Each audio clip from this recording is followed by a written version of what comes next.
안녕하세요. 저는 건국대병원 무릎관절센터 스포츠의학센터의 이동원입니다.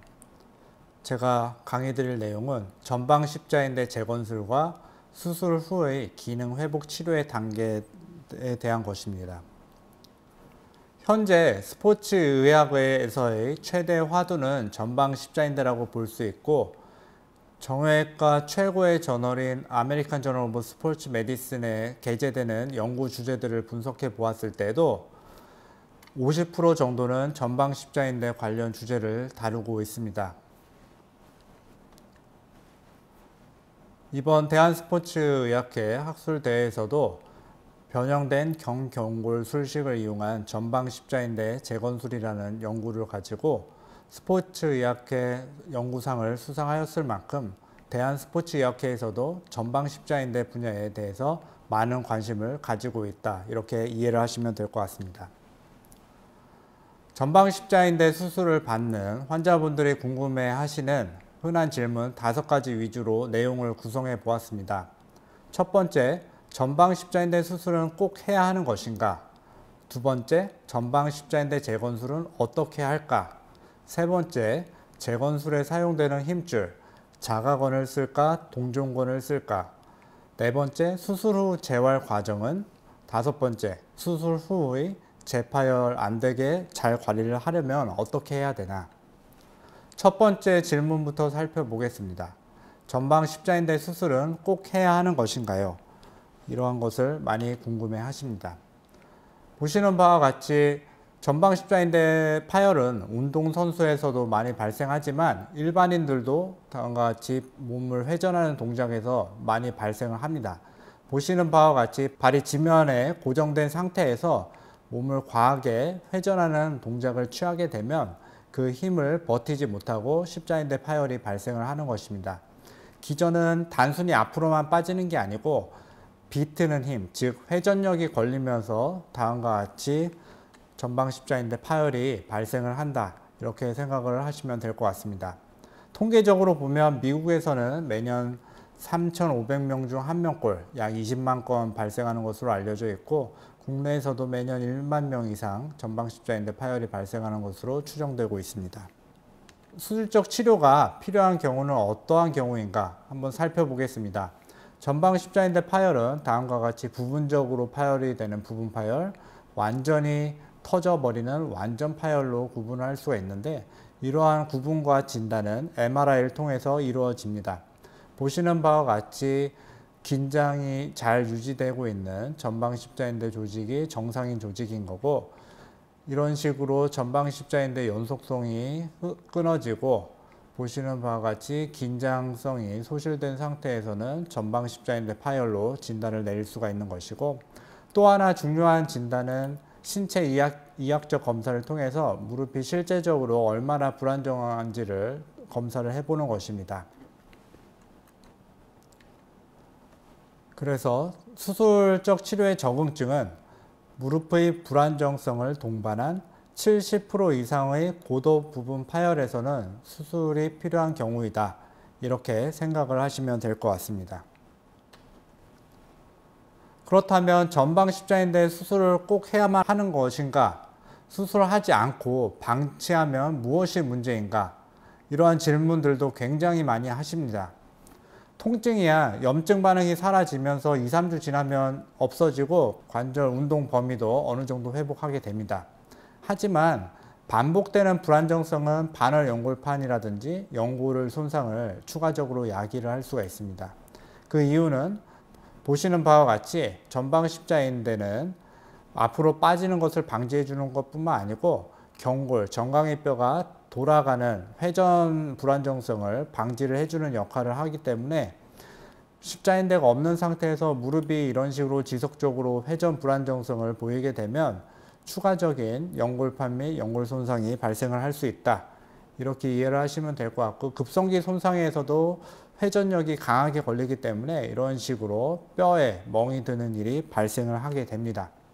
이러한 식으로 전방 십자인대 파열이 방치가 되면 10에서 15년 후에는 관절염 발생이 60에서 90%까지도 발생하는 것으로 알려져 있습니다. 보시는 바와 같이 만성적으로 전방 십자인대 파열이 있으면 내측 반월 연골판에도 계속 파열을 야기해서 이런 식의 심한 파열, 양동이 손잡이형 파열까지 유발을 할 수가 있는 것이고, 이런 식으로 방치가 되다 보면 30, 40대 나이에서도, 즉 50세 이전의 나이에서도 반월 연골판 조직의 손실로 인해서 내측 구획이라든지 외측 구획으로 관절염이 발생할 수가 있는 것입니다. 또 하나 최근에 주목받고 있는 동반 손상을 보겠습니다. 전방 십자인대 손상이 단순히 앞뒤로 빠지는 것으로 인해 발생하는 것이 아니고, 비트는 강한 회전력이 걸리면서 파열이 일어나는 거기 때문에 내측 반월 연골판 뒤쪽에서도 이런 식으로 파열이 발생을 할 수가 있습니다. 이러한 부분은 관절막과 밀접하게 연결되는 부분에서의 파열로 이해를 하시면 될 것 같고, 흔히 전방 십자인대 수술 시에는 관절 경상으로 앞쪽에서만 보기 때문에 이렇게 뒤쪽에서 일어난 파열을 놓치는 경우가 많습니다. 그렇기 때문에 최근에는 이렇게 뒤쪽의 삽입구도 추가로 만들어서 뒤쪽의 반월 연골판 손상도 확인을 하고 있습니다. 흔히 램프 리전이라고 하는데, 램프란 것은 굽혔다 폈다 할 때 다음과 같이 반월 연골판과 부착부에서의 층이 지게 되는데, 이러한 모양이 램프와 같다고 해서 램프 병변이라는 이름이 붙여지게 되었고, 최근 연구 결과를 보면 전방 십자인대 파열 시 동반되는 확률이 20에서 30%인 것으로 알려져 있고, 그렇기 때문에 전방 십자인대 재건술 시에는 이러한 동반 파열을 반드시 확인해 보아야 하겠습니다. 만약 이러한 파열이 방치가 되면 역시나 내측 반월 연골판 파열 부위가 더 진행이 되고 기능을 제대로 못함으로 인해서 내측 구획의 관절염이 빨리 발생을 할 수가 있게 되는 것이죠. 그렇다면 이런 전방 십자인대 파열이 발생하였을 때 재건술은 과연 어떻게 하는 것인가 한번 알아보도록 하겠습니다. 성공적인 십자인대 재건술을 함에 있어서 제일 중요한 것은 터널 위치가 되겠고, 왜냐하면 전방 십자인대가 원래 부착하던 해부학적 위치로 만들어주는 것이 중요하기 때문입니다. 다음으로 중요한 것은 이식권의 선택이라든지 고정 방식, 또 하나는 재활 방식, 이런 것들이 되겠습니다. 해부학적 위치로 정확하게 재건술을 하려고 하면 전방 십자인대 모양을 제대로 알아야 하는데, 아직까지도 해부학적인 구조에 대해서는 연구 결과가 다르게 보고되고 있긴 합니다. 이전에는 이런 원통형 두 가닥으로 이루어진 전방 십자인대를 생각하였으나, 최근에는 다음과 같이 판 모양처럼 넓적한 모양이 아닐까라는 가설도 제기되고 있습니다. 하지만 놀랍게도 이러한 판 모양의 해부학적 구조는 1836년도 교과서에 실렸을 만큼 아직까지도 해부학적 구조에 대해서는 명확한 그런 근거가 없기 때문에 의견이 분분한 상태이지만, 대략적으로는 해부학적 위치는 이렇게 대퇴골에서 넓게 부착하는 면적을 보이고 있다, 이렇게 생각을 하시면 될 것 같고, 그렇기 때문에 해부학적 위치를 정확하게 알아서 대퇴골, 특히 정강이 뼈보다는 대퇴골 터널 위치를 잘 설정하는 것이 중요하겠고, 다음과 같이 이렇게 넓게 부착을 하고 있기 때문에 이 넓게 부착하는 부분을 다 전방 십자인대 재건술을 시행하면서 만들어줄 수는 없습니다. 그렇기 때문에 최근에는 원래 부착하는 후 외측 다발과 전 내측 다발의 가운데 지점을 중심으로 잡아서 해부학적 재건술을 시행하고 있는 것으로 이해를 하시면 될 것 같고, 또 한 가지 방법은 이중 다발 재건술도 있겠고 단일 다발 재건술도 있겠지만, 예전에는 이중 다발 재건술을 많이 시행을 하였는데, 후외측 다발과 전내측 다발의 중심에 만들어주는 단일 다발 재건술과 큰 차이가 없다고 해서 최근에는 이중 다발에서 단일 다발 재건술로 흐름이 넘어온 상태입니다. 대퇴 터널을 만드는 방식은 여러 가지가 있습니다. 전통적으로는 경골을 통하는 경골 술식을 이용해 왔지만, 이러한 경골 술식은 보시는 바와 같이 빨간 영역에서의 해부학적 위치에 제대로 터널을 만들 수 없다는 치명적인 단점이 있었습니다. 그래서 최근에 나온 방법들은 삽입구를 통해서 안에서 바깥으로 터널을 만들어주는 방식, 혹은 밖에서 안으로 터널을 만들어주는 방식, 이 두 가지를 많이 이용하고 있습니다. 하지만 이 두 가지 방식은 아무래도 터널 만드는 위치가 해부학적 위치에 있다고 하더라도 경골에서 관절 안을 통해서 대퇴골로 이어질 때 이식권의 꺾임 현상이 증가된다는 단점이 있겠습니다. 그래서 저희는 경골을 통해서 대퇴골의 해부학적 위치로 만들어주는 경골 술식을 이용하고 있는데, 다만 기존 전통적인 방식보다는 조금 더 발전된 방향으로 변형된 술식을 사용을 하고 있습니다. 변형된 술식이라 함은 다음과 같이 해부학적 위치를 정확하게 찾아서 다음과 같이 깔때기 모양의 위치를 잡아주고, 이런 깔때기 모양의 터널이 만들어질 수 있도록 무릎을 굽혔다 폈다 하면서 터널을 만들어 주는 것입니다. 이렇게 되면 비교적 이식권이 부드럽게 대퇴 터널 안으로 통과되면서 고정을 할 수 있다는 장점이 있는 것입니다. 변형된 경골 술식을 해서 CT 검사를 해보면 다음과 같이 해부학적 중심의 위치에 대퇴 터널이 잘 만들어지는 것을 확인할 수가 있습니다. 그렇다면 변형된 경골 술식은 다른 술식과 비교해서 어떠한 장점을 가지고 있을까 한번 살펴보겠습니다. 대퇴부에 고정하는 방식은 다음과 같이 생체 흡수성 핀을 고정하는 방식이 있겠고, 아니면 이식권을 위로 쭉 잡아 당겼다가 아래로 당기면서 고정을 할 때 뼈에 걸쳐 놓는 현수 고정 방식이 있겠습니다. 또한 변형된 경골 술식을 이용하면 다음과 같이 대퇴부에서 이중 고정을 시행할 수 있다는 장점이 있겠습니다. 대퇴골에서도 이중 고정을 하고 경골에서도 이중 고정, 생체 흡수성 나사와 금속을 이용한 이중 고정을 하기 때문에 해부학적 위치의 재건술을 시행하면서도 유일하게 이중 고정을 할 수 있는 방식이기 때문에 조기 포괄 재활이 가능하다는 장점을 가지고 있습니다.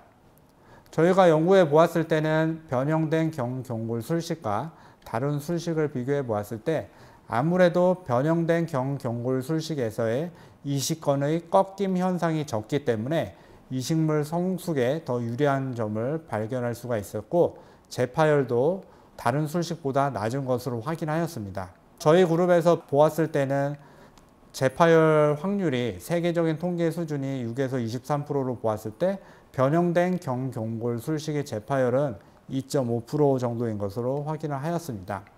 이식권의 꺾임이라 함은 경골을 지나서 관절 안을 지나서 대퇴골을 통과를 할 때 이렇게 집어넣은 힘줄, 이식권이 꺾이는 각도를 말하는데, 아무래도 변형된 경골 술식이 다른 술식보다 이러한 꺾어지는 현상이 적기 때문에 마모나 스트레스가 덜 일어나고 2년째 보았을 때 이식권의 성숙에서 더 우월했다, 이러한 결과를 확인을 할 수가 있었습니다. 제가 시행하는 전방 십자인대 재건술을 간단히 요약해 드리면, 우선은 자가 힘줄을 씁니다. 햄스트링 한 가닥을 떼는 것으로 목표를 하고 있고, 반건양건 한 가닥만 잘 떼내는 것이 중요하겠습니다. 또 하나는 해부학적 위치에 대퇴 터널을 만드는 것이 중요하겠고, 다음과 같이 해부학적 위치를 잘 찾아서 만들어주는 방식을 선호하고 있습니다. 또한 변형된 경골 술식을 하는데, 아무래도 그냥 경골 술식은 대퇴 터널 해부학적 위치에 만들어 놓은 것이 어렵기 때문에 아까 전에 보셨던 깔때기 모양의 터널 위치를 생성한 후에 다음과 같이 굽혔다 폈다 하는 동작을 반복하면서 해부학적 위치에 놓일 수 있도록 터널을 만들 수 있도록 해주는 것입니다. 이렇게 변형된 경골 술식을 이용하기 때문에 대퇴부에 이중 고정을 할 수가 있는 것이고, 생체 흡수성 나사를 통과시킬 수 있는 고정도 하고 현수 고정으로 뼈에 걸치는 고정까지 하게 되는 것입니다. 이렇게 되면 조기 기능 회복 치료가 가능하고 조기 운동 복귀가 가능하고, 또한 기능 수행 검사를 통해서 완전 운동 복귀 결정을 시행을 하게 됩니다. 수술하고 2년째에는 금속 제거를 하면서 2차 관절경 수술을 시행하게 됩니다. 다음과 같이 금속을 뽑을 때 관절경 검사를 해보면 변형된 경골 술식을 이용해서 십자인대 재건술을 하였을 때 이식건이 잘 성숙되어 있는 것을 확인을 할 수가 있습니다. 그렇다면 이식건으로 힘줄은 어떤 것을 쓸까? 자가건과 동종건 두 가지를 생각해 볼 수가 있습니다. 동종건이라 하면 말 그대로 기증받은 사체에서 채취한 힘줄을 말하는 것입니다. 장점은 당연히 자기 걸 떼지 않기 때문에 공료부, 본인 떼는 부위가 없어서 근력 저하라든지 통증이 발생을 하지 않고 수술 시간을 약간 절약할 수 있다는 것이 있겠고, 단점으로는 아무래도 자기 인대와의 한계가 있고 재손상에 취약하다, 이렇게 알고 계시면 될 것 같습니다. 당연히 추가적으로 동종건을 사용하기 때문에 수술 비용에 있어서도 추가적인 비용 부담이 발생한다, 이렇게 알고 계시면 될 것 같습니다. 자가건을 살펴보겠습니다. 자가건은 보시는 바와 같이 허벅지 앞쪽 대퇴건을 떼는 경우가 있고, 슬개건 쪽에서 뼈와 같이 채취하는 경우도 있고, 햄스트링 쪽에서는 두 가닥을 채취하는 경우도 있고 한 가닥만 채취하는 경우도 있습니다. 초기 90년대에서는 다음과 같이 슬개건과 뼈를 함께 채취하는 방식을 선호하였습니다. 이때는 튼튼한 고정을 얻기 위한 방식으로 이러한 수술을 하였다고 이해를 하시면 될 것 같고, 저는 최근에는 자가 햄스트링 자가건을 채취해서 사용하고 있습니다. 보시는 바와 같이 채취할 때 햄스트링 두 가닥 중에서 반건양건 한 가닥만 채취를 하는 방식을 이용하고 있습니다. 반건양건 한 가닥만 떼어내서 길이를 봐도 한 26에서 30cm 가량의 길이를 얻을 수가 있습니다. 떼어낼 때 골막까지 같이 채취를 하기 때문에 2cm 정도의 길이 확보를 더 얻을 수가 있는 것이고, 이렇게 길게 뗀 햄스트링 가닥을 4겹으로 접어서 이식건을 다듬게 됩니다. 그러면 이전에 90년대 초에 사용했던 슬개건 이식물과 4겹 햄스트링 이식물의 강도 차이를 보면 최대 인장 강도에서는 4겹 햄스트링 이식물이 더 우월한 것으로 알려져 있고, 강도에서도 비슷하거나 더 우월한 것으로 알려져 있습니다. 역학적인 특징을 종합적으로 보면 4겹 햄스트링 이식물이 골 슬개건 골 이식물보다 더 우월한 것으로 알려져 있겠고, 공여부 부작용은 당연히 골 슬개건 골 이식물이 더 큰 것으로 알려져 있습니다. 슬개건 앞쪽을 떼는데 보통 전방십자인대 파열이 일어나면 대퇴사두건에 위축이 오게 됩니다. 그렇게 되면 앞무릎 통증도 발생할 수 있고, 이러한 상태에서 앞무릎 쪽으로 지나가는 구조물, 대퇴건이나 슬개건, 골 이식물을 채취를 하게 되면 이런 대퇴사두근이 약화된 상태에서 약화를 더 초래할 수가 있고, 이러한 약화된 상태에서는 앞무릎 통증이 더 잘 발생할 수가 있게 되는 것입니다. 또한 우리나라 문화 특성상 무릎을 굽히거나 꿇어앉는 자세를 종종 하게 되는 경우가 있는데, 이럴 때에도 무릎 앞쪽으로 상처가 가해져 있으면 아무래도 통증이 더 발생을 할 수밖에 없는 것입니다. 햄스트링을 떼고 나면 과연 재생이 될까? 이것도 많이 궁금해 하시는 점 중에 하나입니다.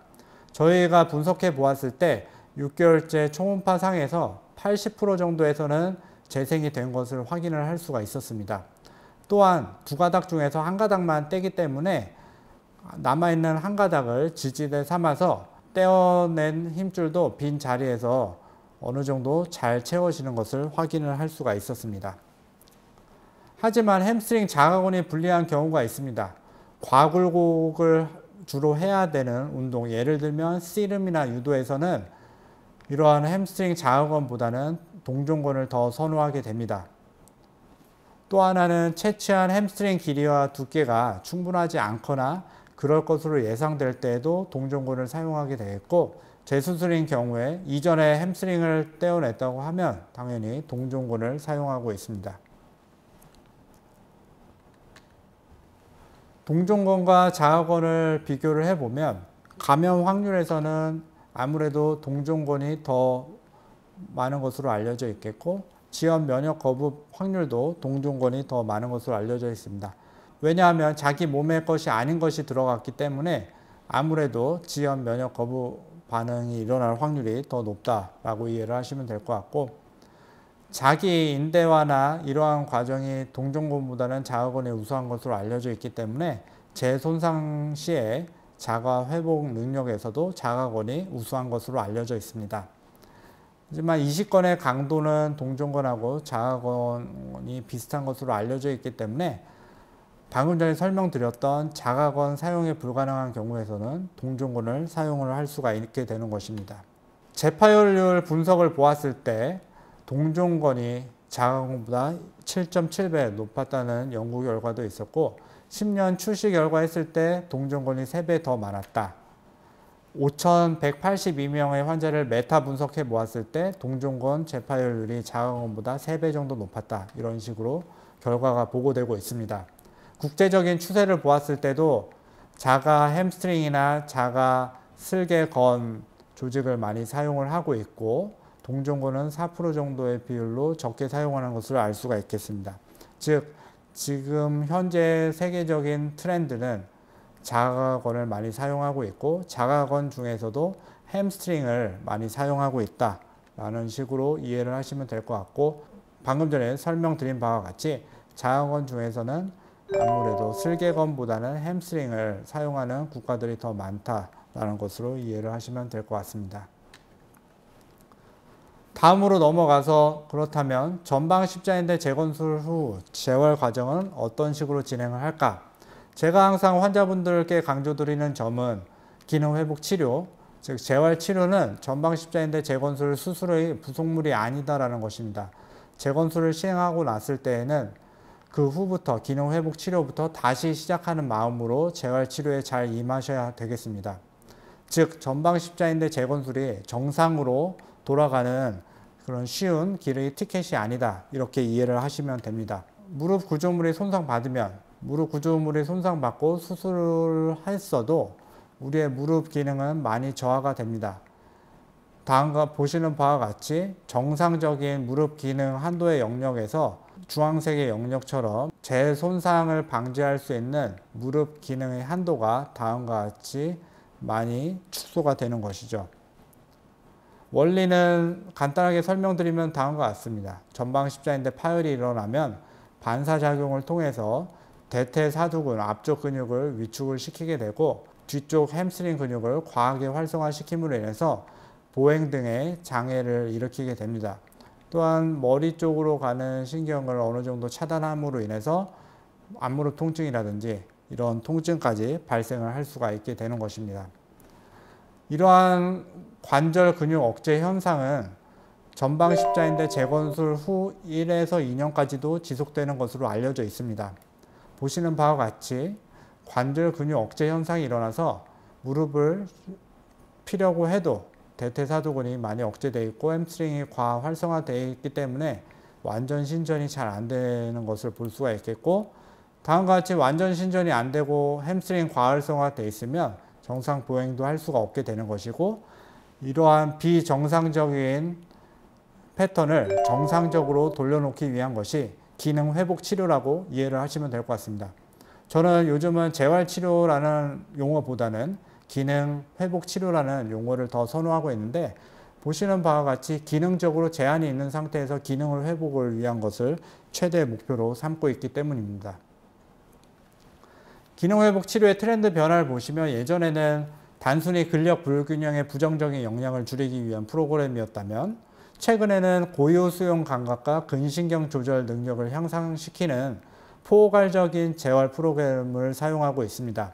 즉, 예전의 재활 방식이 수동적, 보호적인 방식이었다고 하면 최근에는 능동적이고 적극적이고 포괄적인 재활 방식을 사용하고 있다, 이렇게 이해를 하시면 될 것 같습니다.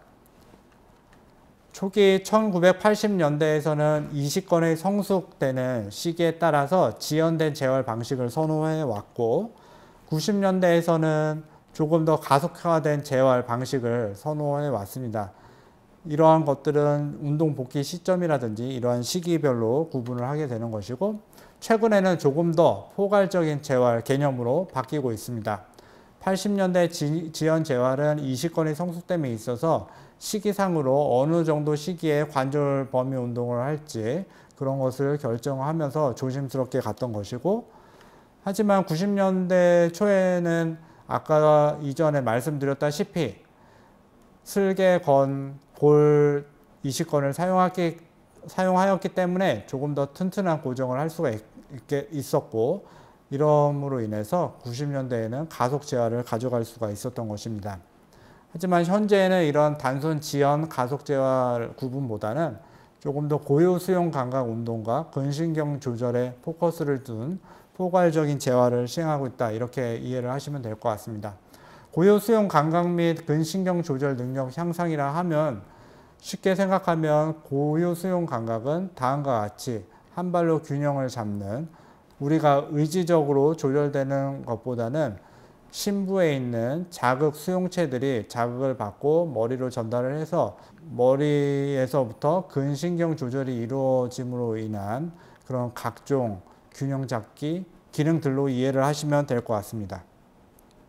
전통적 재활 방식은 시간 흐름에 따라서 손상을 받고 수술을 받고 우선은 통증하고 염증을 가라앉히고 관절 가동 범위를 늘리고 다음으로 넘어가서 근력 강화 운동하고, 그것이 완전히 다 이루어졌을 때 기능 향상 운동을 통해서 스포츠 활동 복귀를 노렸었지만, 최근에는 기능 향상 운동이 전 과정에 포함되고 있다는 것이 되겠고, 이러한 것이 현재의 포괄적인 재활이라고 이해를 하시면 될 것 같습니다.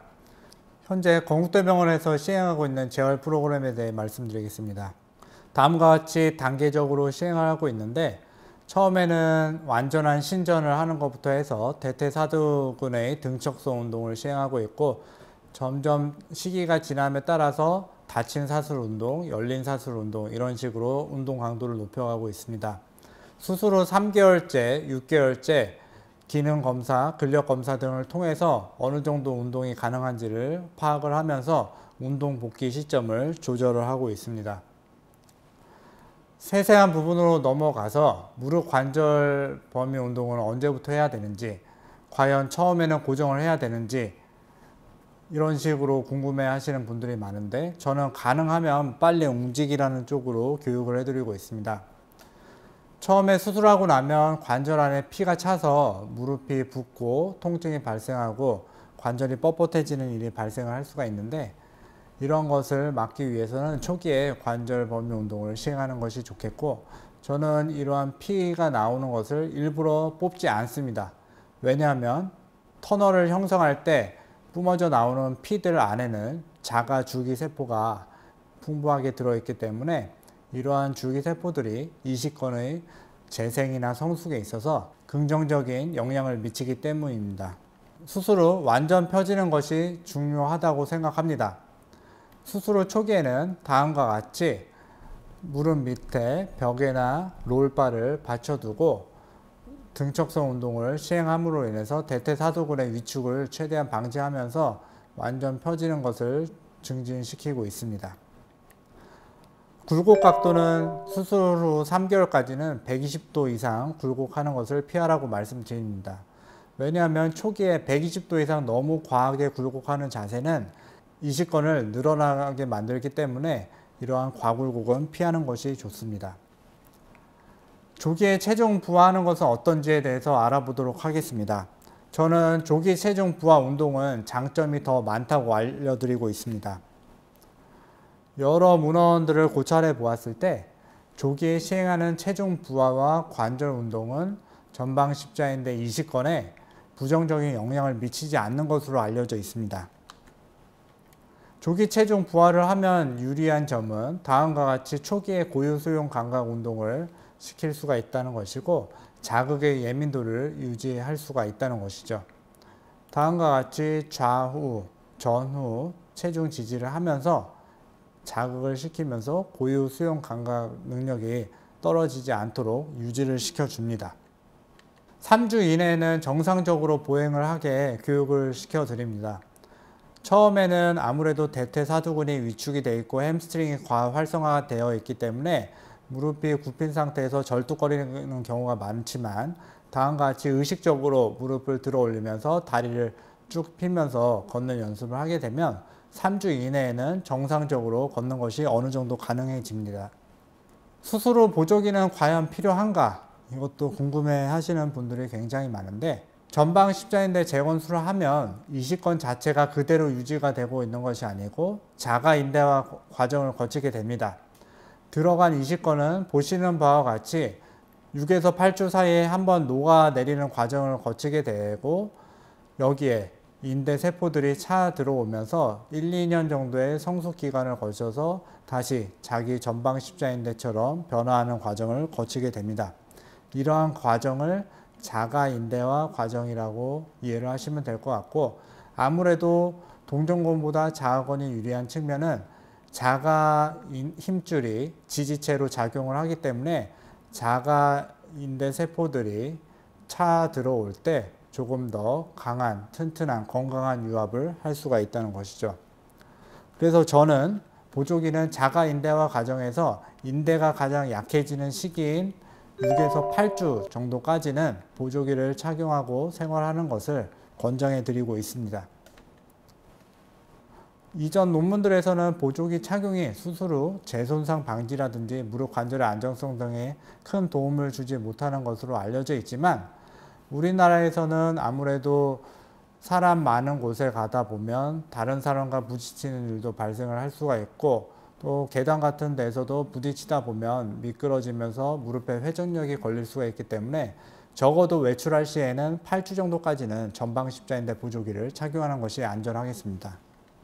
근력운동 및 시기별 검사는 이전 유튜브 방송을 찾아보시면 조금 더 자세하게 나와 있으니까 이 부분을 참조해 주시면 되겠고, 시기별 검사를 간단하게 보시면 다음 영상처럼 한 발 멀리 뛰기, 한 발 수직 점프 검사, 같이 엇갈려 뛰기, 카리오카 검사, 이런 식의 기능 수행 검사들을 시행하고, 여기서 어느 정도 기준을 충족하였을 때 운동 복귀가 가능한 시기로 판정을 하고 있습니다.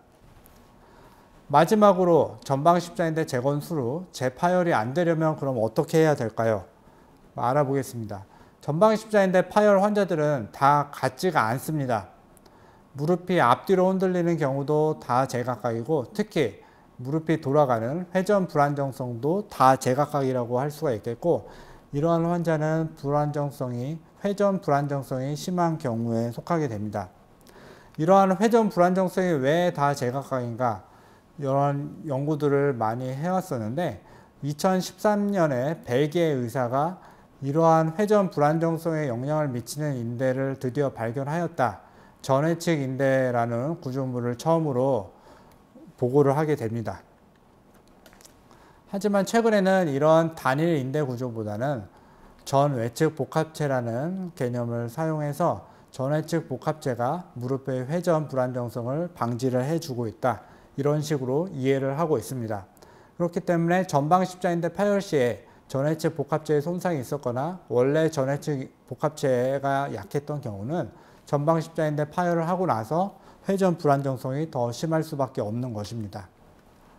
전외측 인대의 중요성은 전외측 안정성, 방금 전에 말씀드렸던 회전 안정성에 있어서 매우 중요한 구조물이 되겠고, 여러 시스테마틱 리뷰를 분석해 보았을 때도 전외측 구조물은 있는 것으로 알려져 있습니다. 가상의 인대가 아니라는 것이죠.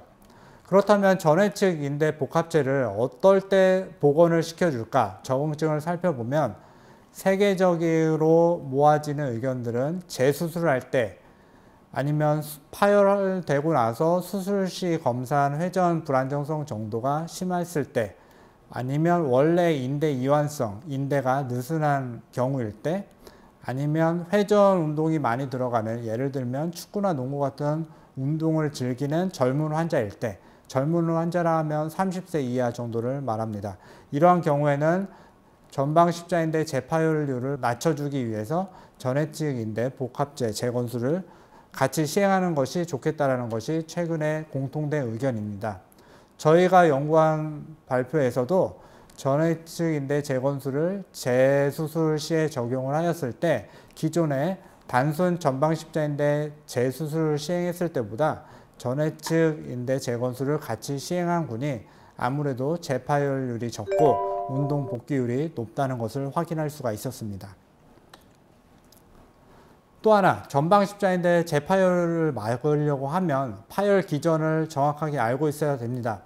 전방 십자인대 손상은 직접 부딪히는 접촉성 손상보다는 비접촉 손상이 더 많은 것으로 알려져 있고, 이러한 의미는 즉 하지의 올바른 자세를 유지하기 위한 근신경 조절 운동을 잘 하면 어느 정도 예방을 할 수 있다는 말이기도 합니다.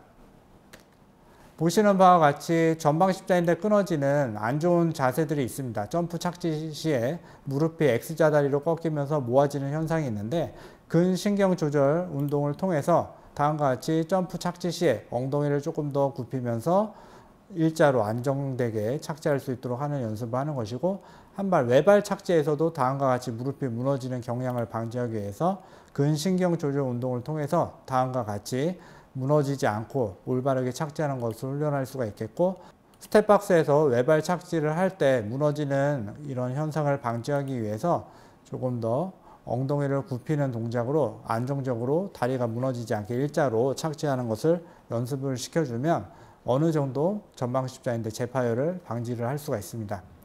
또 하나는 방향을 전환 시에 손상 유발하는 동작을 피하는 것이 중요하겠습니다. 다음과 같이 방향 전환을 할 때 두 발의 뒤꿈치가 지면에 붙어 있으면 무릎에 비틀어지는 힘이 가해짐으로 인해서 전방 십자인대가 다시 파열될 위험성이 높아지게 되는 것입니다. 다음과 같이 방향 전환을 할 때, 특히 배드민턴이나 탁구 같은 운동을 할 때 뒤꿈치를 살짝 떼서 무릎에 틀어지는 힘이 최대한 작용하지 않도록 미리 예방하는 것이 중요하겠습니다. 피파 11에서도 손상 방지 프로그램을 만들어서 손상 예방 프로그램을 축구 경기 전 20분 정도 시행을 할 수 있도록 권장을 하고 있고, 이러한 손상 방지 프로그램을 적용하였을 때 전방 십자인대 재파열률을 줄일 수 있었다는 연구 결과도 보고된 바 있습니다. 경청해 주셔서 감사합니다.